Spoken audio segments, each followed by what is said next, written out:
Welcome to Weekly Digest, where we highlight the works of ministers of government as they push the administration's development agenda. Minister of Amerindian Affairs Pauline Sukai has stressed the importance of villages organizing activities to honor their establishment, emphasizing that such events serve as a reflection of remarkable progress. Minister Sukai expressed these sentiments while participating in the Maracaibo Village Day celebrations on Saturday. Even though it may be a community activity with various villagers being engaged with different fun-like events, whether it's in sports, culture, pageantry, it all embodies the history from where you were to where you are now, building a One Guyana. In building a One Guyana, His Excellency has recognized that we want people. He has recognized that whatever abounds in this country should be shared by all, and that where the gaps exist, that special attention will be paid to those gaps so that he can minimize the gaps. As the One Guyana platform continues to guide the efforts of government, Guyanese have a duty to embrace each other's culture. Minister of Public Works Bishop Juan Edgell made the statement while speaking at the Interfaith Service in Soesdijk on the East Bank Demerara on Sunday. Our job as Guyanese is that we must look at each other and respect each other, even when we have differences of religions, cultures, place of origin, or we even have different colors. We are not the same color tone. There is no one that is inferior, and there is no one that is superior. We are one Guyana.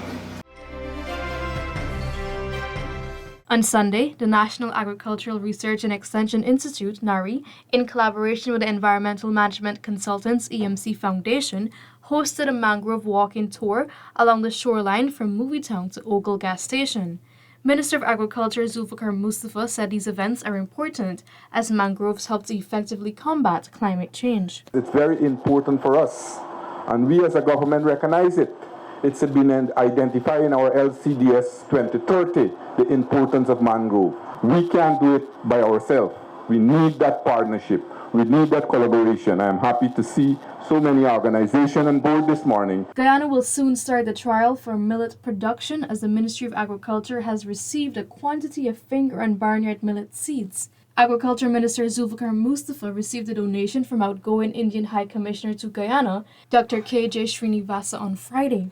The millet trial will commence on 50 acres of land. Millets are cereal grains often used to feed pets, livestock, and birds, but it is growing in consumer popularity due to it being gluten-free and a good source of protein, fiber, and micronutrients. Minister Mustafa expressed gratitude to the government of India for their support, which contributes to the country's aggressive food security efforts. Millet is a very good crop for us in terms of what we are trying to do to get food security, to reduce the food import bill. And millet is a crop that is an indigenous crop, which was neglected over the years. And I think that Guyana is leading the charge in food security.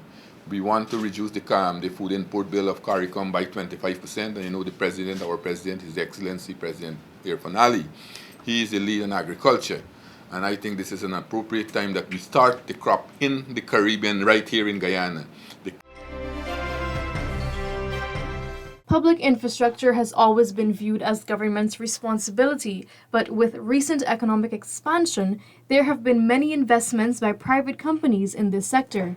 Senior Minister in the Office of the President with responsibility for finance, Dr. Ashni Singh, says government welcomes these new developments. There was a time when we would have thought that schools and hospitals were government business. We have in this room today,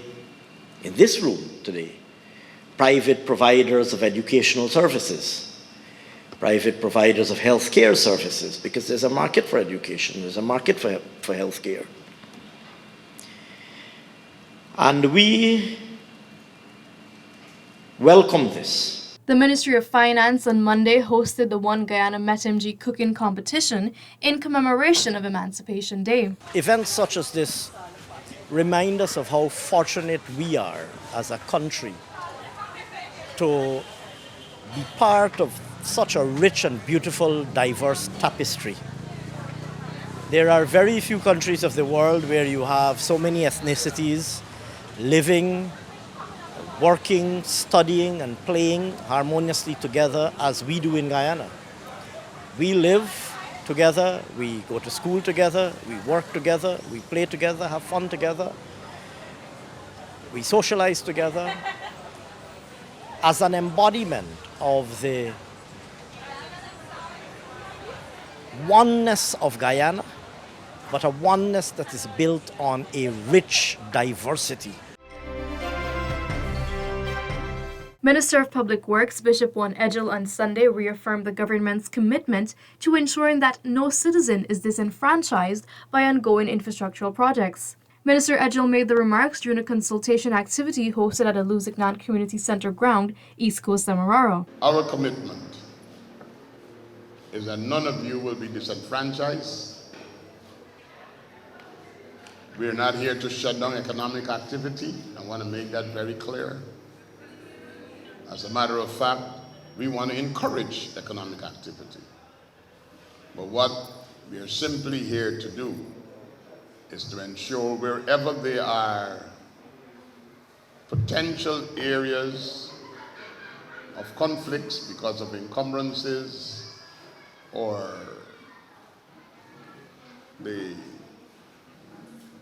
movement of places, homesteads, based upon the alignment, we should discuss it. Minister within the Ministry of Public Works, Deodat Indar, has highlighted the tireless work and support government has given to the manufacturing and services sectors within the past 3 years. He made these statements on Thursday evening when he attended the Guyana Manufacturing and Services Association's mid-year dinner and the launch of its 60th anniversary activities. Small businesses are no longer small. They're growing to medium-sized businesses and then to large businesses, simply because they are partnering with the right partners and they're developing their companies. And we are providing the environment for that.